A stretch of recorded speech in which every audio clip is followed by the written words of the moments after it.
Sunday and welcome back to my channel. So I usually post videos like on Mondays and Thursdays or sometimes on Mondays, Wednesdays and Fridays, but I'm breaking my filming schedule today because I know this is a really heavily anticipated video and I really wanted to get it to you guys as quick as possible. So the first Sephora opened its doors in Mumbai. It's been in Delhi and Pune already in India, but it opened its doors in Mumbai yesterday at noon time. I got to visit like the preview party or whatever where influencers were called, and we could shop the night before, so a little bit earlier. That's when I went and I had my Sephora experience, and I did a little bit of shopping as well, and I made sure to look at the store nicely because I knew I would get a lot of questions. And I also put up a picture on Instagram asking you guys what questions you might have. So I've gotten a few there which I will address, and now I want to shamelessly plug my Instagram. If you enjoy my videos, please follow me there if you haven't already, because I give you guys the chance to contribute to my new videos, like my upcoming videos, and ask any questions that you might have. Anyway, back to the Sephora. So the Sephora has opened up at Palladium Mall, or is it Palladium? I'm never sure of the pronunciation. I think it's Palladium, but everyone knows where it is. It's at Lower Parel, and it's, I think, on the second floor, or you won't miss it. I think compared to a lot of the Sephoras internationally, I've not been in one, but I've seen videos and pictures and all. It's a bit on the smaller side. I didn't really know what to expect, and I went there very excited but also nervous, and I was hoping that I don't feel let down by it. I got to say I had a pretty good experience, and let me tell you a little bit about it. So when you first enter in, on the left side is the perfumes, then in the front there's mostly makeup, and then as you go deeper in there is skincare, like I think men's skincare. I saw some men's lines and miscellaneous stuff. So it's smart to keep the makeup in the front because I'm sure that's what most people are interested in. Even though the space is not that big or something, I think they've utilized it very well. There are a lot of stuff in that space, and it was quite well organized. When I went on the preview party day, obviously it was a bit congested because there were so many people, and I heard even yesterday was a madhouse. Obviously the excitement levels are very high and it's very crowded, so a lot of people are wisely waiting for the initial excitement to die down before going to Sephora. And if you are also seriously thinking of makeup shopping, I would recommend waiting at least a week or so. That's just what I would suggest, because if it's going to be crowded all the time, there's no sense in going yet. It's time to address the brands. Sephora in USA is known for carrying like the best brands, like only mid to high end brands. They don't have drugstore and most of those brands are not in India. So everyone was excited to see what brands Sephora in Mumbai will carry. There are a few new brands that I was excited about, but there are not all the brands. I got questions about whether Urban Decay is there, whether NARS is there, the Balm is there. These brands are not there. I hope they come sometime soon. I hope the guys who manage these brands are listening. Please come to India. But among the brands that weren't available and now are in Mumbai, the first one is Stila, which I was very excited about. There's Makeup Forever, and there's Benefit, and I might be missing some, but these are the three brands that excited me the most. And of course Sephora's like very own brand. They themselves have a private label called Sephora where they have makeup tools, etc. When I went there, the stocks were pretty good because obviously they had just like opened their doors, but I was quite impressed with everything. Was well stocked. Most of the products had testers, which I was very impressed with. So if you want to try out the things like on your hand and all, you can try it, which was nice. The Sephora brand, even the nail polishes have testers. So I know it's a small thing, but I was really impressed because otherwise brands in India, the makeup brands, don't have testers for nail polishes, but here they do. With Stila and Makeup Forever, I did not really like have a close look at the foundations, but it looked like there were a lot of shades. I don't wear foundation that much, so it didn't interest me. I did have a look at the Makeup Forever HD foundation though, because it's a cult product that everyone raves about, and it was expensive, guys. It was something like, I don't know exactly, but it was like 4,000 or 4,500. So that's a lot of money for a foundation. And on the whole, because I know you guys are curious about pricing, the pricing is definitely on the higher side for these brands. These are premium brands, and with all the import duties and stuff, they get really expensive here. So I like that we have access to them now, but I don't think I'll be shopping there so often or anything. It's definitely like a treat once in a while shopping because it's expensive. The products that I'm going to show you all, I don't remember the prices that I paid by heart, but I kept the bills. So just open up the description box below and I'll put the prices in of everything. So now I have 2 bags with me, and the reason that I do is because as a blogger and a YouTuber, I was very lucky to sort of get a small goodie bag from Sephora a week or so before it launched, I think, where they sent me a few of their brand products. So I'm going to show you what they sent me first, and then I'm going to show you what shopping I did when I was there. So here I have 5 products all by Sephora brand, and I'm not going to be able to give very detailed reviews on these because I don't want to seem like I'm complaining, because being a blogger and a YouTuber who talks a lot about beauty, getting samples like these is definitely one of the perks and it makes me very happy. But a lot of times in these goodie bags you don't really get things that would either suit your shade, like, you know, they'll send you a base but it'll be the wrong color, or you just get things that you wouldn't use. So that was sort of the case with this bag. There are quite a few things here that I wouldn't use personally. They're not bad at all, they're just not shades I would go for, but a couple of things I was definitely happy with. So the first thing I got is this Sephora Mineral Foundation Compact, and I haven't opened this up because the shade is definitely quite light for me. It says medium 25, and I know it's going to make me look pale and chalky if I try it. On the whole though, mineral foundations really do sort of make me interested, and next time I go to Sephora, I would be checking out this in my own shade color, because I don't use conventional liquid foundations, but this sounds nice, but wrong shade. The next thing I got is the Sephora Smoothing Primer.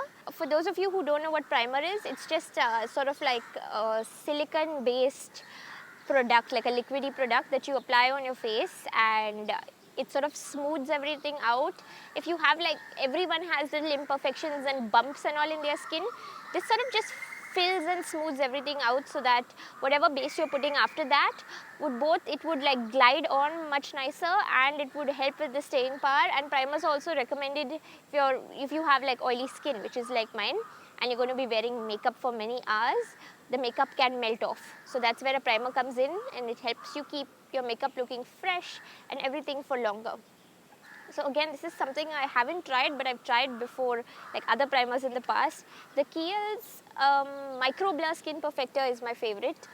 That has a little tint though. This doesn't have a tint, it's transparent. And I think I would try this soon.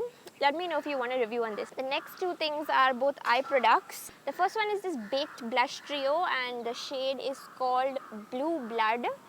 And it's like a very pretty looking one actually.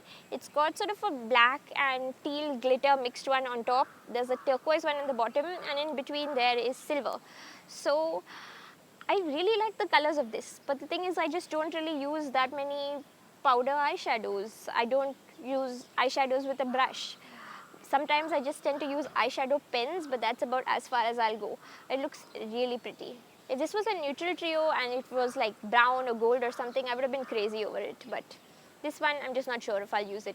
But it matches my top like really well right now, so maybe I should have given it a try. And the last one that I got in the goodie bag is this Sephora Colorful Shadow and Liner Pen. So this is the type of product that I would usually go for, but again, as you can see, it's turquoise, and I don't think I'll be wearing turquoise eyeshadow very often. I have a turquoise eyeshadow pencil already that I sometimes use to highlight my lower lash line, but that's why I haven't started using this yet.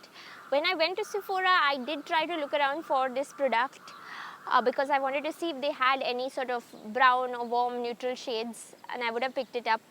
But I couldn't find it right there, and even the sales assistant, she was very helpful, but we didn't manage to find it. So maybe they were just starting out and they hadn't kept it, but later on I want to go and look for this, because you can use it as a liner apparently, and you can also use it as a shadow if you blend it. So I would be looking for this in a shade like brown or something. And the final thing that I got in my goodie bag, and it turns out to be one of my favorite things, is this Sephora lipstick. So they have a few different lipstick ranges, and I think the matte lip creams are also really famous. This one is called the Sephora Rouge Valentine. and the shade is R09. So it's very weird that they have the product details written on the inside, because I just kept looking on the outside. I'm like, how are there no product details? How is there no shade name? But it's on the inside. But at the bottom, you can see a nice window of the shade, which I think turns out to be quite useful. If you have a lot of these, you can just keep them upside down and see the shade. The shade I really like. I wore it in my last video also. It's a lovely crimson shade. I think it rests between pink and red. It's a little pink, it's a little red. Quite a bold shade, but really pretty. And the formula also was very nice. It's sort of matte, but it's not completely like dry matte. It's like a nice kind of matte that I like. It doesn't like feel too heavy or thick on your lips, and it had excellent staying power. I worn it on a very long day, and I actually napped in between on that day, which was not ideal. I napped with makeup, but the lipstick had excellent staying power, and even after meals, I think I've just had to touch up the inside part because it disappears a little from there. But otherwise, I have been really impressed with the formula of this, and I would recommend checking it out if you're looking for new lipsticks. I don't mind checking out a few myself next time I'm there. It seems like a really great formula. Now I'm done completely with the goodie bag's contents, and I'm going to get to what I shopped when I went for like the launch day or whatever. So I just bought 4 products, not a whole lot of stuff, out of which 2 are from Sephora brand and they fall under skincare, I guess, and 2 are makeup. But this itself did cost me just under 5,000. I think it was 4,700 because I bought from nice brands. As I mentioned earlier, brands I was most excited about are Stila, Makeup Forever, Benefit, and Sephora's own brand. There are a lot of other really nice brands in there. There are like Dior, Lancome, Estee Lauder. But the reason I wasn't so interested in those brands in Sephora is because Lancome and Estee Lauder, I know for sure, they also have their own stores, and in fact, they have standalone stores in that same mall itself. Oh, same thing with Clinique. Even Clinique's in Sephora, but they have in the same mall their very own store. So if I was interested in buying those brands, I would definitely head to their own store where there's a larger variety. So I understand why they would be in Sephora also. For people who are not as well versed in makeup, maybe they go into Sephora and they want like a lipstick and they don't know what brand they're going to buy. So then they have a large variety in there. But for someone like me who like knows what I want and all, I wouldn't look at those brands inside Sephora. I hope that makes sense. The first brand I look seriously at is Stila, looking at what to buy, and I have a few Stila things already. I have their In the Light eyeshadow palette. I have another one of their little shadow baked thingies, and the quality is always very, very good. They were not available in India, so I've had to order that internationally, and I like the idea of being able to see the things and swatch the things and like make a decision then, because in the past I've always been very intrigued about their foundations, but there's no way you can match yourself to a foundation by looking at swatches online. You can like look at lipstick colors online and decide if you like it, but foundation is a whole different ball game. But now I thought that I would pick up one of their eye products. They also had the liquid lipsticks. They looked really promising, but I have enough lipsticks, so I decided to look at their eye products. They're very famous in the liner department for their liquid liner, which is felt tip, but I have very bad luck with felt tip liners, and so I didn't feel like buying any of those. They have a lot of shades, and they also are famous for their smudge sticks. So smudge stick is an eye product in a twist up pen form. It's kind of similar to colossal kajal in the sense of its packaging and all. That's just how it is. And they're called smudge sticks, hopefully not because they'll smudge on you when you wear them, but you can like put them on and you can diffuse it, like smudge it quickly to make it work as an eyeshadow, or you can just apply it in a line and work it as an eyeliner. They had a lot of beautiful shades. I didn't even look at black because I'm happy with my black liner, but they had like purple, they had dark blue, and all looked so nice. I swatched them. They also really felt so top notch. I finally went with this one that I have right here, and the shade is called Moray. I think it's named after the eel. I didn't know Moray eels were green, but maybe they are. And it's an olive green color. It sort of matches my nail polish very well because, you know, it's such a pretty color. It's mostly olive green, like deep olive green, but it's got a lot of like gold micro shimmer. And so it's not a matte color at all.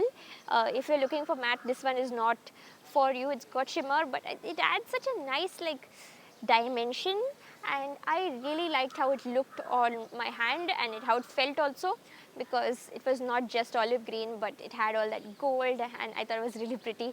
So I picked this one up. I'm wearing it today on my eyes. It might not be so obvious from this far, like I'm so tiny on your computer or phone screens or wherever you're watching me. But I used my usual black liquid liner, and then I put a little swipe of this on top of that.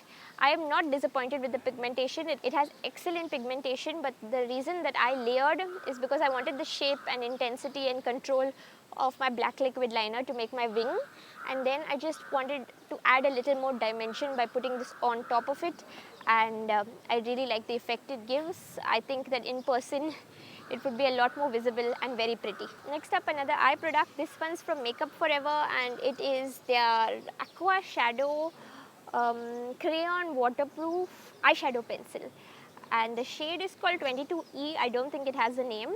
So again, I mentioned earlier that I don't really use powder eyeshadows, but I love using pens like this, pens, chubby pencils, whatever you want to call it, and I like getting all sorts of brown and neutral shades just so that I can put these on very easily, smudge it with my finger.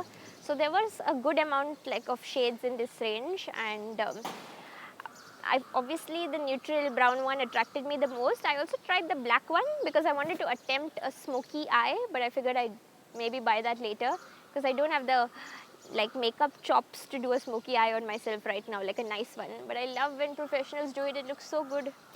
So this shade is sort of quite a lighter brown, quite a shimmery color as well, and it's got like a sort of a gold tone to it.